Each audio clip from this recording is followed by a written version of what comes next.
If someone had told me that the most dangerous thing in my marriage was not shouting, not violence, not another woman, but silence, I would have laughed. Because in our society, betrayal is loud. It comes with arguments, with raised voices, with neighbors listening behind closed doors. But the truth is, the most calculated betrayals happen quietly. My name is Anaya Mehra, and when I married my husband, I never told him or his mother that the house we were living in was mine. I told them it belonged to my aunt. And thank God I did. Because if they had known the truth, I would not be standing here today telling this story.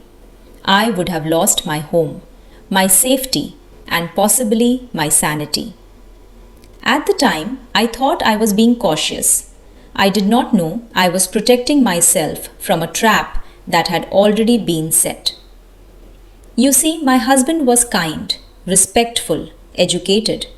The kind of Indian man mothers proudly introduce to relatives. And his mother? A woman everyone described as dignified, disciplined, and traditional. The kind of mother-in-law society tells us to respect without question. But what I did not know then was that they were watching me, measuring me, calculating something far more valuable than my love. They were watching the house. And it started with a phone call. A call that came at 6 in the morning from a real estate company asking when they could come to inspect my home for sale. A sale I had never agreed to. A sale requested by my husband. And in that moment, as I looked at him sleeping peacefully beside me, I realized something terrifying. The man I trusted with my life was planning something behind my back, something that involved my home, my future, and his mother. If you believe betrayal only comes with shouting and tears, this story will change your mind.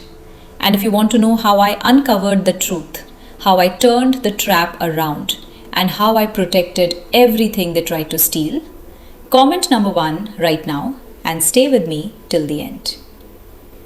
I grew up believing that safety came from stability.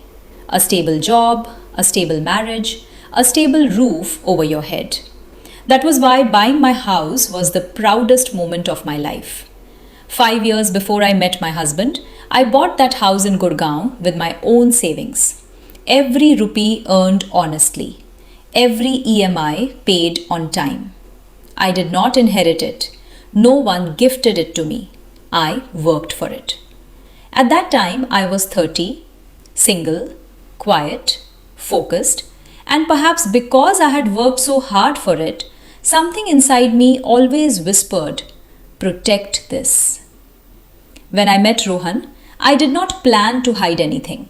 It just happened. We met at a colleague's engagement party. He was polite, soft-spoken, not the loud, dominating type many people mistake for confidence. He asked questions. He listened. He did not interrupt. In a country where women are often spoken over, that felt comforting. Our first few dates were simple: coffee, long walks, conversations about work and family. He told me his father had passed away years ago, that his mother had raised him alone, that family meant everything to him. I felt sympathy. I felt respect. When he first came to my house, he looked around carefully. Not impressed, not curious, just observant. "Do you rent this place?" he asked casually. That was the moment something strange happened inside me. I do not know why. I still cannot fully explain it. But a voice in my head said, "Do not tell him everything." So I smiled and said, "It belongs to my aunt. She is unwell and living elsewhere." He nodded. "That's nice of her." And the topic changed. At least, that is what I thought. 2 months later, I met his mother, Anaya Mehra. She was calm, well dressed, soft spoken, the kind of woman who smiles without warmth. She asked me about my job, my parents, my relatives. Then she asked about the house. So, you live alone? She said. Yes. And your aunt, she owns the property? Yes. Is she planning to come back? I don't know. Her health is not good. Sunita nodded slowly, too slowly. At the end of the evening, she took my hands and said, You are a good girl. Take care of my son. I remember the way she looked at me, not like a future daughter in law, but like someone assessing a document. A month later, Rohan proposed. There was no drama, no crowd, no pressure, just a quiet evening and a simple ring. He said, I don't want to waste time. Life is unpredictable. I said, yes. The wedding was small, exactly how he wanted it. Sunita insisted, simple weddings are best. Money should be saved for the future. I agreed. After marriage, Rohan moved into my house. He said, finally, our own home. I corrected him gently. My aunt's home. He laughed. Yes, yes, of course. But something about the way he said our stayed with me. The first few days were peaceful, almost perfect. He made tea in the mornings, asked about my day, held my hand while watching television. Then the phone calls began. Calls he would take on the balcony. Calls that stopped when I entered the room. When I asked, he said, just my mother. She worries too much. Sunita started visiting without notice. She rearranged the kitchen, commented on the cupboards, measured the living room with her eyes. One afternoon she said, this house has good resale value. I laughed. It is not for sale. She smiled. Of course, I was just saying. That night, I lay awake beside my husband. His breathing was calm, steady, and yet my chest felt tight. The next morning, the phone rang, 6 in the morning, a number I did not recognize. Good morning, we are calling from a property evaluation firm. We received a request to assess your house. My heart started racing. I did not request anything. According to our records, the request was submitted by your husband. I looked at Rohan, sleeping peacefully beside me. And for the first time since my wedding day, I felt afraid of the man next to me. Not because he had shouted, not because he had hit me, but because he had done something quietly, something without telling me. And silence, I was about to learn, is where the most dangerous plans are born. That day, I did not confront my husband. I did not wake him up. I did not ask questions. I did not accuse. I lay there beside him, staring at the ceiling, listening to his steady breathing, and I made a decision that would change everything. I would watch, I would listen, and I would wait. When Rohan finally woke up, he stretched, smiled, and kissed my forehead like always. Why are you awake so early? He asked. I forced a small smile. I couldn't sleep. He did not notice the tension in my body. Or maybe he did and chose not to acknowledge it. Over breakfast, I mentioned the call again, casually, as if it meant nothing. That real estate company called me back, I said, stirring my tea. They said the request came from you. He paused, just for a moment. Then he laughed. That's impossible. I never call anyone. The way he said it was calm, too calm. They must be lying, he continued. These companies do anything for business. I nodded, but inside something tightened. Because if it was a mistake, it was a very specific one. That afternoon, Rohan left for work earlier than usual. He said there was a meeting an important one. As soon as the door closed behind him, I picked up my phone. I called the real estate company myself. Can you tell me who exactly submitted the request? I asked. There was a short silence on the line. Then the woman said, It was a man. He introduced himself as your husband. My hand started shaking. Did he mention anything else? I asked. He said you were planning to sell the property soon, she replied, and that it belonged to a relative. A relative, not his wife. A relative. I thanked her and ended the call. For a long time, I sat alone at the dining table, staring at nothing. Why would he do this without telling me? Why would he say the house belonged to someone else? And why would he talk about selling it? That evening, his mother came over, unannounced, as always. She walked in, looked around the living room, and sighed. This place feels cramped, she said. Have you ever thought of moving to something bigger? I looked at her. No, I like it here. She smiled. Of course you do, but young couples need to think ahead. Rohan joined us and nodded. Mom is right. We should plan for the future. The future. That word echoed in my head. After dinner, I excused myself and went to the bedroom. I closed the door gently and sat on the edge of the bed. My phone buzzed. A message from an unknown number. It was a photo, a blurry image of a house. My house, with a message underneath. Is this the property you live in? My heart dropped. I did not reply. Instead, I called my friend Neha. She worked in a government records office. Neha, I said, keeping my voice low, I need you to check something for me. What's wrong? She asked. I need to know if anyone has accessed records related to my house recently. There was a pause. Your house? She said. Is everything okay? I'm not sure, I replied, but please check.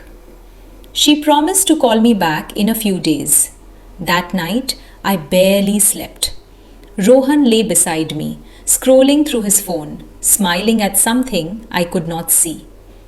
Who are you talking to? I asked lightly. No one, he said quickly. Just work. But he turned his screen away from me. The next morning, his mother called. Beta, she said sweetly, I was thinking about your aunt. My stomach clenched. Is she doing better? Sunita asked. Health issues can be unpredictable at that age. I don't know, I replied. We don't talk often. She said. Such a pity. And she owns such a valuable property. I did not respond. Sunita continued. Does she have all her paperwork in order? Why are you asking? I said. Oh, no reason, she replied quickly. Just concern. Concern. By the third day, Neha called me back. Anaya, she said, someone requested a title search on your property. My chest tightened. Who? A legal firm, she replied. They were checking ownership details, liabilities, encumbrances. Do you know who hired them? I asked. Neha hesitated. The request did not list a name, but it was paid for privately. I thanked her and hung up. That was when it became clear. This was not curiosity. This was preparation. Someone was laying the groundwork, quietly, methodically. That evening, I watched Rohan carefully. The way he spoke, the way he avoided my eyes, the way he answered his mother's calls in whispers. I realized something then. This was not a misunderstanding. This was not concern. This was not about helping us. This was a plan. And I was standing right in the middle of it. The question was no longer whether something was wrong. The question was how much time I had left before they made their next move. For the next few days, I behaved exactly the way they expected me to. I smiled, I cooked, I asked my husband about his work, I answered his mother politely. On the surface, nothing had changed, but inside, I was counting every word, every glance, every pause. I knew now that whatever was happening, it was no longer accidental, and I needed proof. The moment came on a Thursday evening. I reached home earlier than usual. My office meeting had been cancelled at the last minute. As I unlocked the door, I heard voices. Low, urgent, not meant to be overheard. I froze. The voices were coming from the kitchen. I did not walk in. I did not announce myself. I stood still, my hand still on the door handle, and listened. We cannot delay any more, Sunita said. The longer we wait, the riskier it becomes. Rohan replied quietly, I know, Ma, but she is not stupid. There was a short silence. Then we have to be smarter, Sunita continued. We ease her into it, make her believe it is for her own good. For her own good, Rohan repeated, almost rehearsing the words. My heart was pounding so loudly, I was afraid they could hear it. What if the aunt suddenly appears? Rohan asked. What if she comes back? Sunita let out a small laugh. She won't, and even if she does, we will handle it. Handle it. That word sent a chill through me. First, we need to know exactly where we stand, Sunita said. Ownership, papers, liabilities. Rohan sighed. I already started. The title search is in progress. And the notary? She asked. He will come again, Rohan replied. This time, we won't give her the option to refuse. I felt sick. This was not discussion. This was coordination. This was not concern. This was execution. I took a slow step back. At that exact moment, my foot brushed against the edge of the door. The sound was barely audible, but it was enough. The voices stopped. I inhaled sharply, then did the only thing I could think of. I pushed the door open and walked in. Hi, I said calmly. I'm home. They were sitting at the table, teacups in front of them, perfectly composed. Sunita smiled first. Oh beta, you're early. Meeting got cancelled, I replied. Rohan stood up and kissed my cheek. You should have told me. I didn't know I would be free, I said. Sunita picked up her tea. We were just talking about renovations, she said. This house could look so much better with a few changes. I nodded. Renovations are expensive. Oh, she said lightly. Money should not be an issue when it comes to the future. The future. Again. After Sunita left, Rohan followed me into the bedroom. You seemed quiet today, he said. Is everything okay? I looked at him.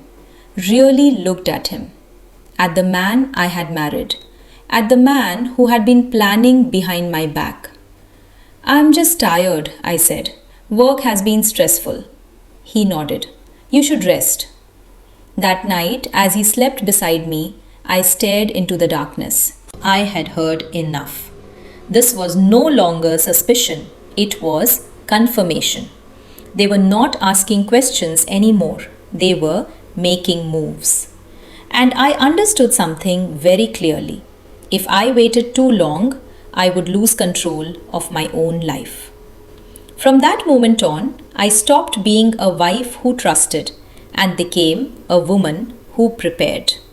From that night onward, I changed the way I lived inside my own home. Not outside, not visibly, but inside my head. I stopped reacting. I stopped questioning. I stopped expecting honesty. Instead, I started observing. I listened to the way Rohan spoke on the phone. Short sentences, lower voice, always stepping onto the balcony. I noticed how often his mother called morning, afternoon, late night, and every time she called, his mood shifted. One morning, while Rohan was in the shower, his phone buzzed on the bedside table. I did not touch it. I did not need to. The message preview was enough. We need to move faster. No name, no explanation, just urgency. That same day, I took a half day off work. I told Rohan I had a headache. He barely looked at me when he replied, "Rest well." As soon as he left, I opened my laptop. I searched my husband's name, then his mother's.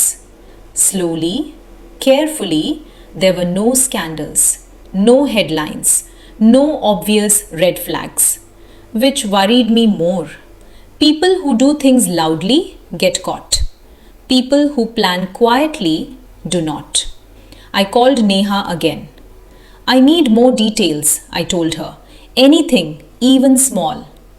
She hesitated. Anaya, this is sensitive. I know, I replied, but I need to know how deep this goes. 2 days later, she called me back. Someone contacted the records office again, she said, this time through an intermediary. An intermediary? I asked. A private legal consultant, she replied. They were asking about transfer procedures, sale timelines. Sale. Not discussion, not advice. Sale. That evening, Sunita visited again. She brought sweets, smiled warmly, sat very close to me. You look tired, beta, she said. You should not carry stress like this. I'm fine, I replied. She patted my hand. You know, sometimes elders see things younger people don't. I waited. She continued. If something happens to your aunt, you should be prepared, emotionally and legally. Legally. I looked at her. What do you mean? Oh, nothing, she said quickly. Just motherly concern. Concern. That word again. That night, Rohan suggested something new.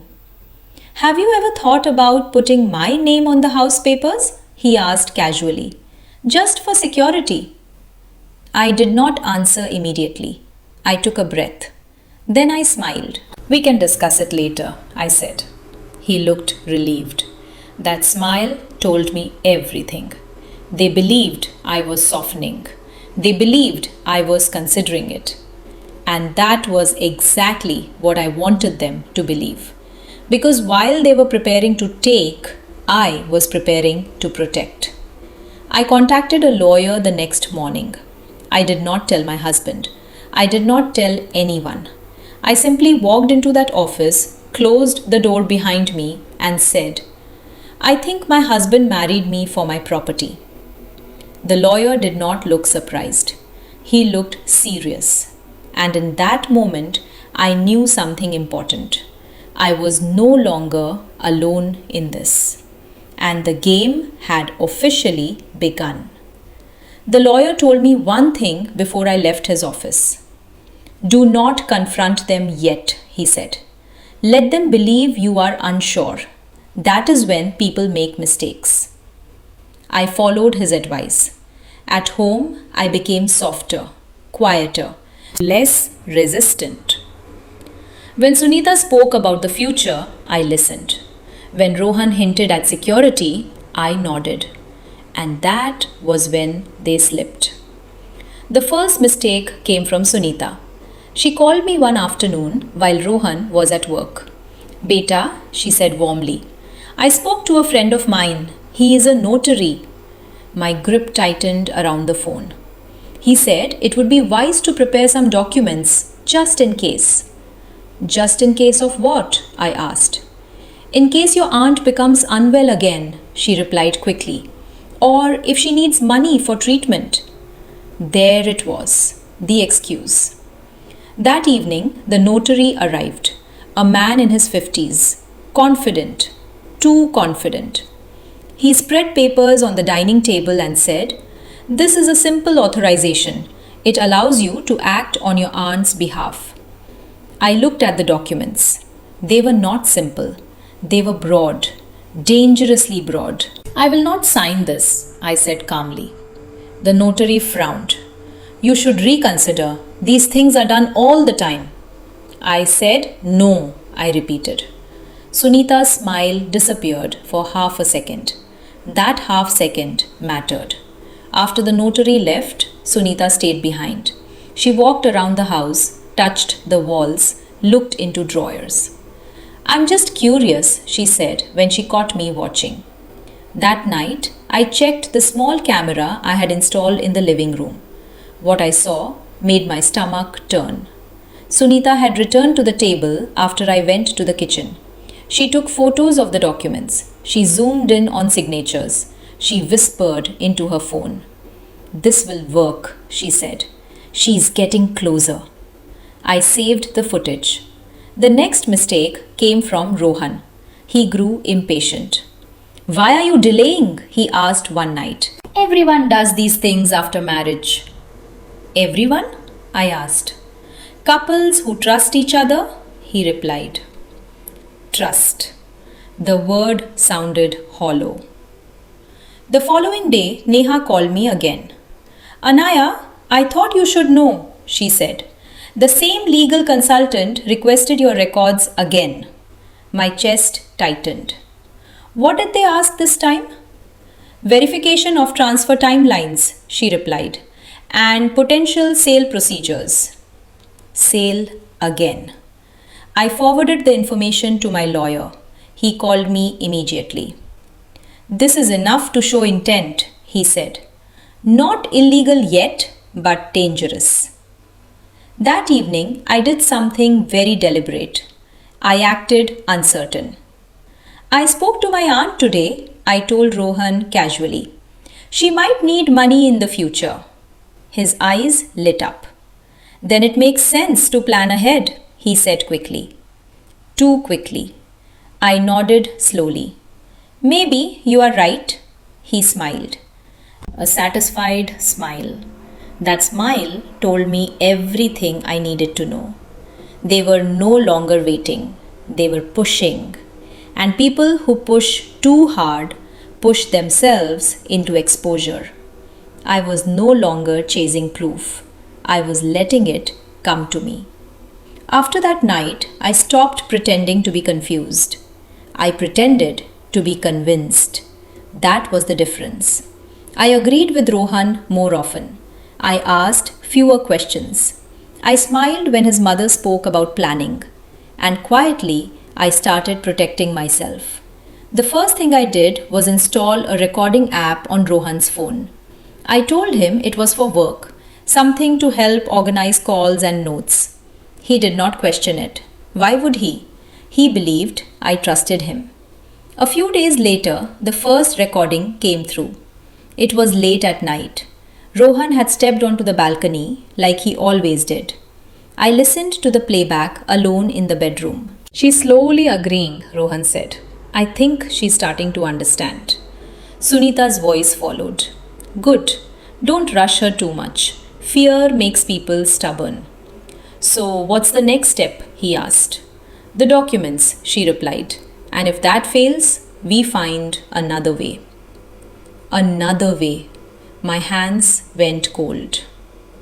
2 days later, another recording. This time, Rohan sounded irritated. She's still not signing, he said.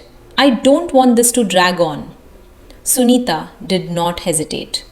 Then we stopped waiting. I know people who can help. Help how? Rohan asked. Finding the aunt, she replied calmly. Every hospital keeps records. Every facility has lists. I stopped the recording. They were looking for someone who did not exist. And if they could not find her, they would start digging deeper. That same week, Neha called me again. Anaya, she said, I hesitated to tell you this, but I think you need to know. What happened? I asked. A private investigator contacted our office, she said. He was asking about relatives connected to your property.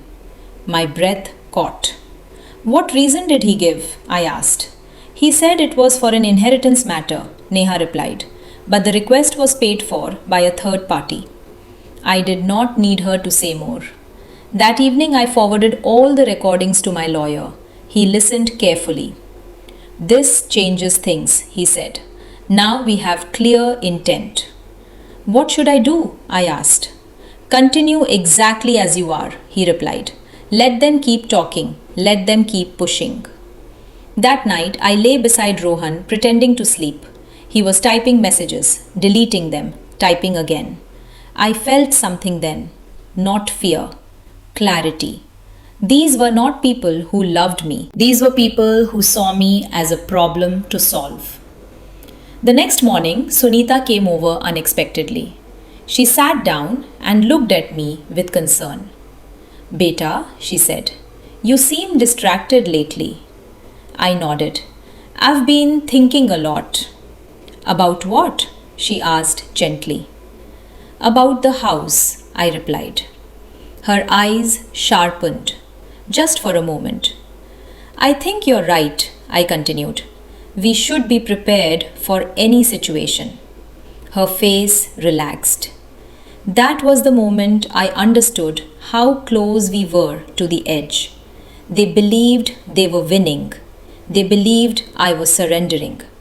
But while they were searching for control, I was collecting evidence. And soon they would give me more than enough. The mistake they made was thinking I was afraid. I was not afraid anymore. I was focused. 2 days after Sunita's unexpected visit, Rohan left early for work. Earlier than usual, without breakfast, without a kiss. I knew something was happening. An hour later, Sunita arrived again. No sweets, no small talk. She closed the door behind her and sat down at the dining table. We need to talk, she said. I nodded and sat across from her. She did not smile this time. Rohan told me you are finally thinking clearly, she said. That is good. About what? I asked. About the house, she replied. About security. About doing what is sensible. I remained quiet. Sunita leaned forward. You are a smart woman. You must see that this situation cannot continue forever. What situation? I asked. Living in uncertainty, she said smoothly. Depending on someone else's property. Someone else's, not mine, not even Rohan's, hers.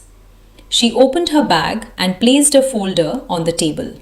Inside were documents, copies, notes, highlighted sections.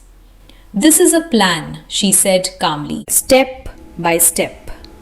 My heart started pounding, but my face did not change. She continued. First, we transfer authority. Then we prepare the sale. After that, you and Rohan can start fresh. And my aunt? I asked. Sunita waved her hand dismissively.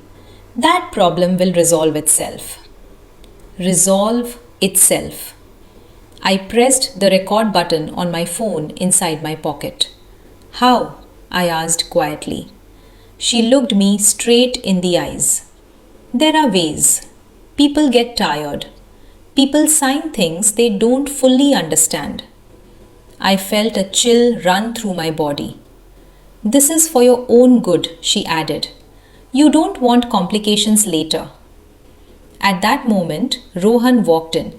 He stopped when he saw us. What's going on? He asked. Sunita smiled. I'm explaining the future. Rohan sat down beside me. Too close. Ma is right, he said. We need to stop delaying. I looked at him. Is this what you both planned? He hesitated, just long enough.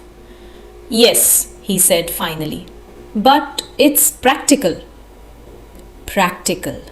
Not honest, not loving, practical. I nodded slowly. I need time. Sunita frowned. How much time? 1 week, I replied. To think. Rohan exchanged a glance with his mother. 1 week, he repeated. That's fair. Sunita stood up. Don't wait too long, beta, she said. Opportunities disappear. After she left, Rohan followed me into the bedroom. You shouldn't push her, he said quietly. She's just trying to help. Help who? I asked. He did not answer. That night, I locked the bedroom door and listened to the recording. Every word, every pause, every assumption. This was not persuasion. This was coercion. And now I had what my lawyer had been waiting for. A clear plan, a clear intent, and clear voices attached to it. The next morning, I sent the recording to my lawyer. He replied with one sentence. This is the smoking gun. For the first time since all this began, I allowed myself to breathe, because now the waiting was over and the end game had begun. If you have ever stayed silent like I did, just leave a single dot in the comments. I did not tell them what I was about to do. Not Rohan, not Sunita, not anyone. I used the 1 week they gave me exactly the way my lawyer advised, silently. The first thing we did was secure my position. My lawyer filed a notice of intent. Not dramatic, not public, just enough to create a legal timestamp. A line in the system that said, this property is under scrutiny. No sale could move forward without questions. The second thing we did was lock everything down. Bank alerts, email alerts, property registry notifications. If anyone tried to touch anything, I would know. Meanwhile, at home, I played my part perfectly. I looked uncertain, thoughtful, quiet. At dinner, Rohan watched me closely. So, he asked one night, have you decided? I'm still thinking, I replied. It's a lot to process. Sunita nodded. Good. Big decisions require maturity. Maturity. They thought my silence meant surrender. They were wrong. 2 days later, Rohan came home excited. I spoke to a consultant today, he said. He thinks everything can be done smoothly. Smoothly? I asked. Yes, he replied. If we move fast. Fast. That word again. The next afternoon, Sunita brought the folder back. This time, she did not ask. She assumed. We can sign tomorrow, she said confidently. I've arranged everything. I took the folder from her hands. I just want to read it once more, I said softly. She smiled. Of course. That night, I sent copies of every document to my lawyer. He called me immediately. They are rushing because they think you're ready, he said. This is good for us.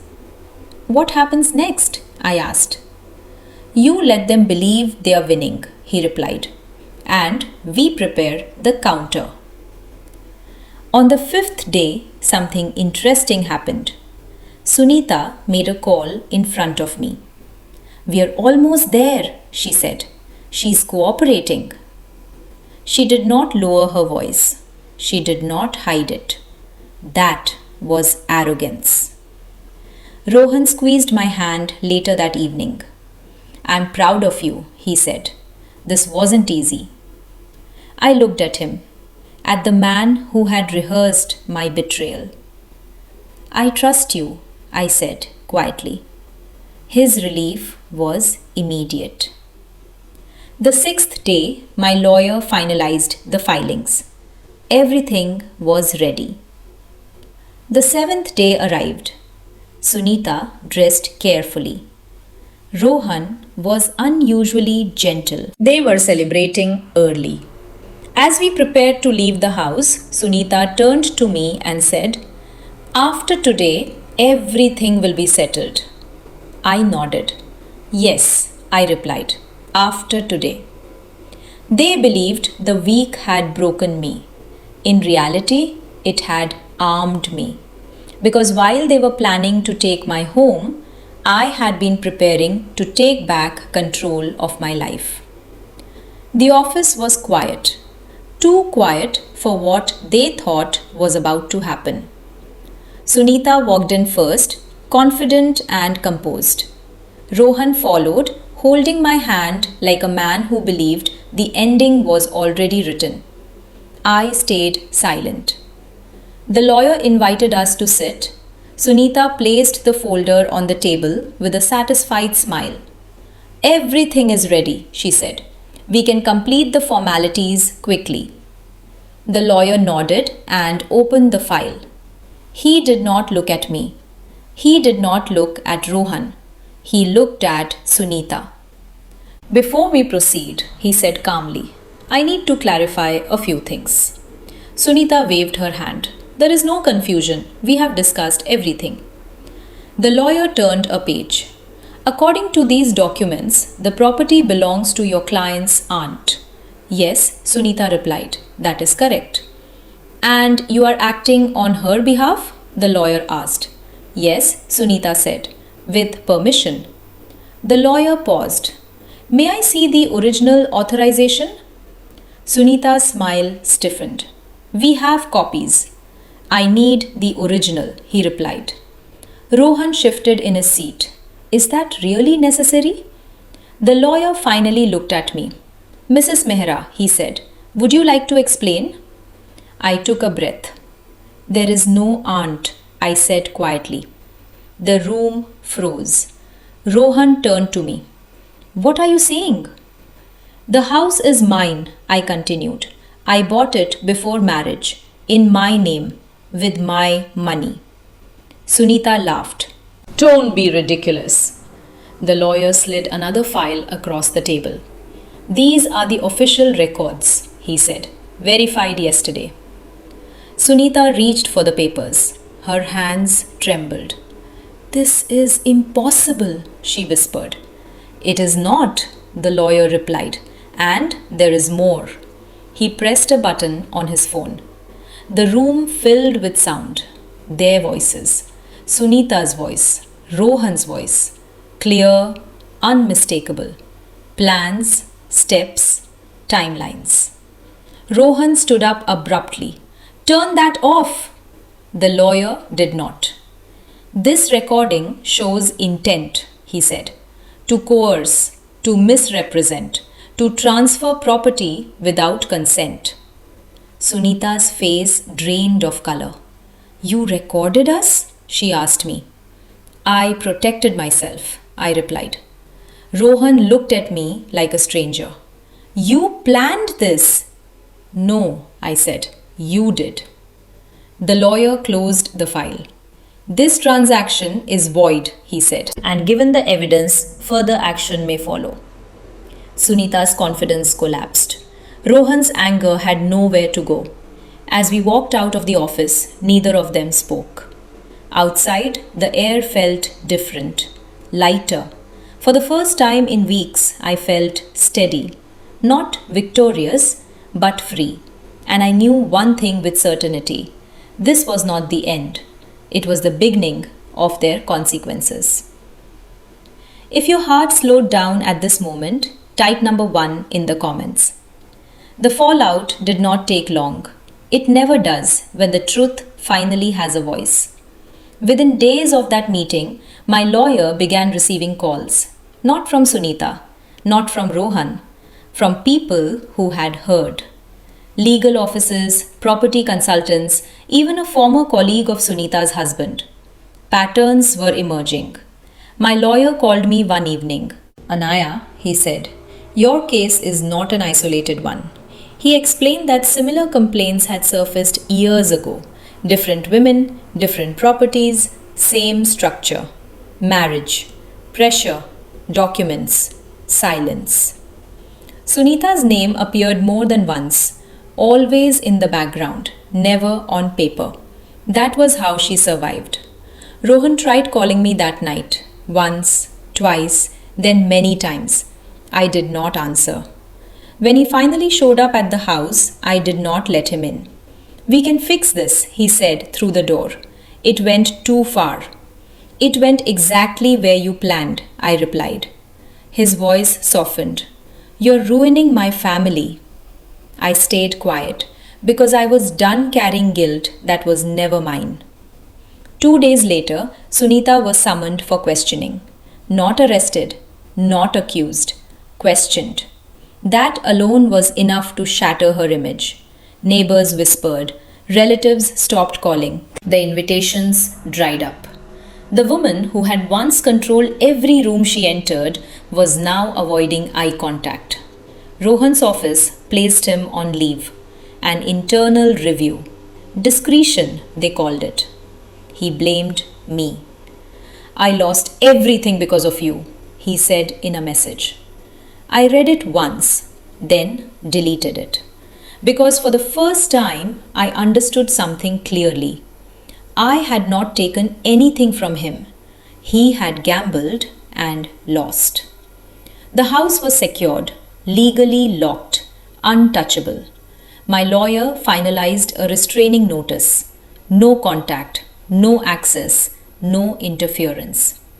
Sunita sent one final message, short, carefully worded. "You could have handled this privately."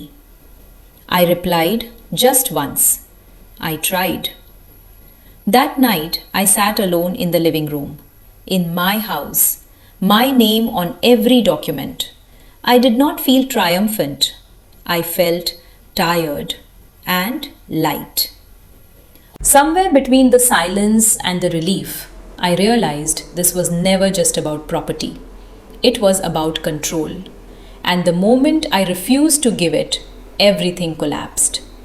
This was not revenge. This was consequence.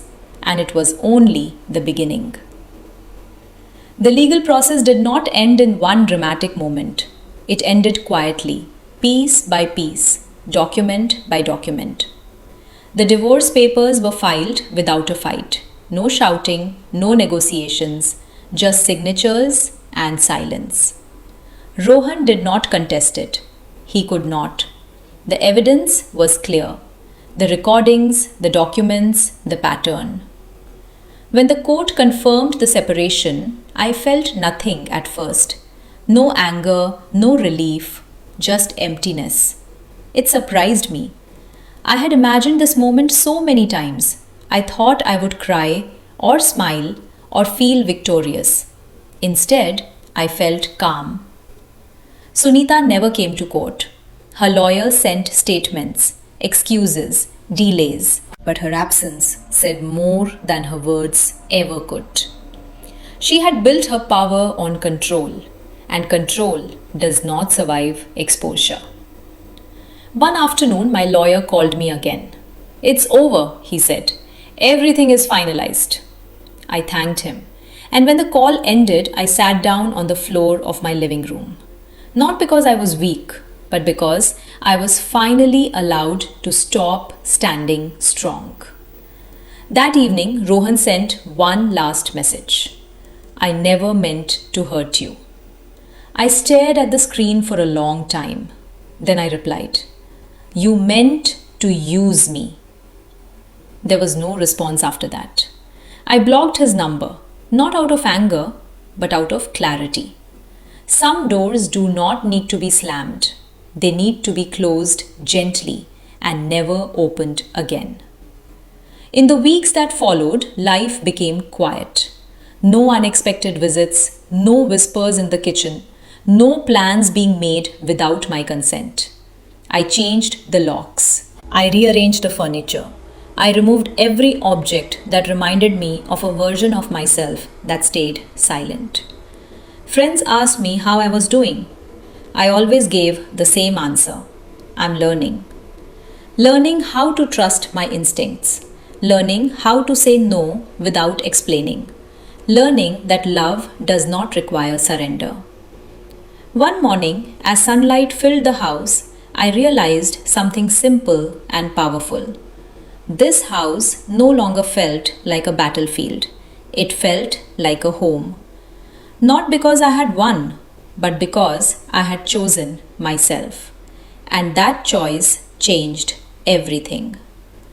People often ask me what freedom feels like. They expect a dramatic answer, a big celebration, a loud sense of victory. But freedom does not arrive with noise. It arrives quietly. It feels like waking up without fear, like breathing without checking who is listening, like sitting in your own home and knowing no one is planning behind your back. For a long time, I thought strength meant endurance, staying, adjusting, keeping peace at any cost. I was wrong. Real strength is knowing when to stop explaining, when to stop proving, when to stop shrinking yourself so others can feel powerful. I did not lose a marriage. I escaped a trap built on silence, on tradition misused, on a woman being told that obedience is love. Today, my life is simple. I wake up early, I make my own tea, I open the windows and let sunlight fill the rooms. No one tells me what I should sign.